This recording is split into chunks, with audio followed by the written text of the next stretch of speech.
আজকে আমাদের যুব আগ্রহ তৈরি জিনিসের মধ্যে ২ টা জিনিসের ভুল সংশোধন করলাম। প্রথমত এই যে ট্রেটা দেখতে পাচ্ছেন, এই যে আমাদের এখানে এই ট্রেটা যদি আমরা পরিষ্কার করার জন্য ব্যবহার করি তাহলে খুলে পরিষ্কার করাটা খুব সুবিধা। কিন্তু খুলে পরিষ্কার করতে গেলে আমার এই মলগুলা কোথায় ফেলবো এটা সমস্যা। তাই আমি চাচ্ছি এই মলগুলাকে সরাসরি আমার বায়োগ্যাস প্ল্যান্টে নিয়ে যাওয়ার জন্য।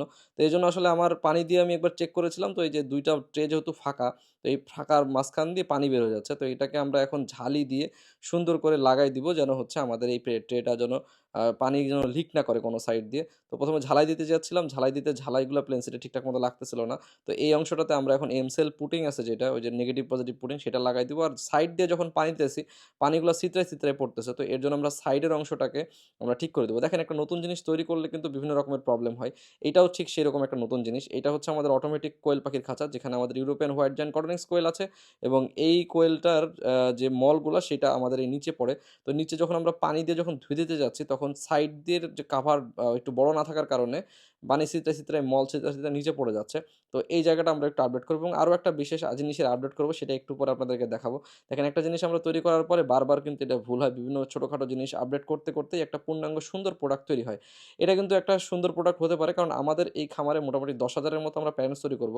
তো এত প্যারেন্টস কিন্তু আমরা চাইলেও মানে একটা লোক দিয়ে সামাল করা সম্ভব হবে না যদি আমাদের এগুলা ম্যানুয়াল থেকে যায়। তো আমাদের দেখেন পানির ট্যাঙ্কি অটোমেটিক, খাবার পাত্র অটোমেটিক। আর এই যে যখন আমরা এভাবে ধুয়ে দিচ্ছি, এটাও কিন্তু অটোমেটিক। আমরা এই সবগুলো লাগানোর পরে যখন ধুয়ে দিচ্ছিলাম, তখন দেখেন এই নিচে বাম সাইড দিয়ে ঝুরঝুর, ঝুরঝুর করে পানি পড়তেছে।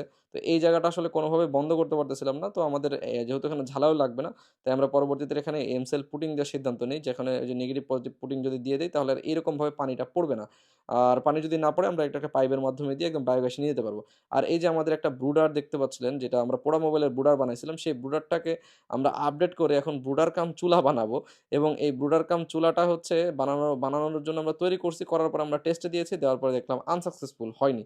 কারণ এই যে ঝিকটা চুলার যে এখানে যেটার উপরে খাবার মানে কড়াই-মড়াই থাকবে সেটা আমরা খুব ক্লোজে লাগাই ফেলছিলাম। তো এটা আমরা আরো একটু আপডেট করে বড় করতে হবে যেন আমরা এটা ব্যবহার করতে পারি। দেখেন একটা জিনিস তৈরি করছি, আমরা শীতের সময় ব্যবহার করছি ঠিক আছে। কিন্তু এখন আমরা এটাকে তো আর কোনো তেমন কাজ নাই। গরমের সময় আসলে ব্রুডারের তেমন কোনো কাজ নাই। তো এটাকে কি করব? আমাদের এলাকায় যেহেতু গ্যাসের দামও বাড়তি বেড়ে যাচ্ছে। আবার পোড়া মোবাইলের দাম কম। তো এটা দিয়ে যদি চুলা বানায় ফেলি, বাড়ির টুকটাক যে রান্না-বাড়া বা আমাদের দেশি মুরগিকে যখন আমরা খাবার সিদ্ধ করে মানে ভাত সিদ্ধ করে খাওয়াই বা অন্যান্য খিচুড়ি-মিচুড়ি বানাই খাওয়াই, তখন আমরা এই পোড়া মোবাইল দিয়ে রান্না করে কিন্তু খাওয়াইতে পারবো। তো এই জিনিসটাকে আমরা এক্সট্রা কাজেও লাগাচ্ছি এবং আপনারা যারা এরকম আমাদের কাছ থেকে পোড়া মোবাইলের বার্নার কাম চুলা নিতে চাচ্ছিলেন, তাদের জন্য সুবিধা।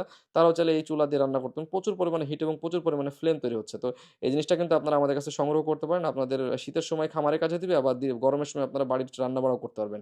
এবং এই যে দেখতে পাচ্ছেন নেগেটিভ পজিটিভ যে আঠাটা যেটা পুডিং বলে, সেই পুডিংটা আমরা লাগাই দিচ্ছি খুব সুন্দরভাবে যেন এটা কালকে শুকায় গেলে আমরা এখান থেকে ধুয়ে দিতে পারি মলটাকে এবং মল ধুয়ে দিলে যেন পানিটা লিক না করে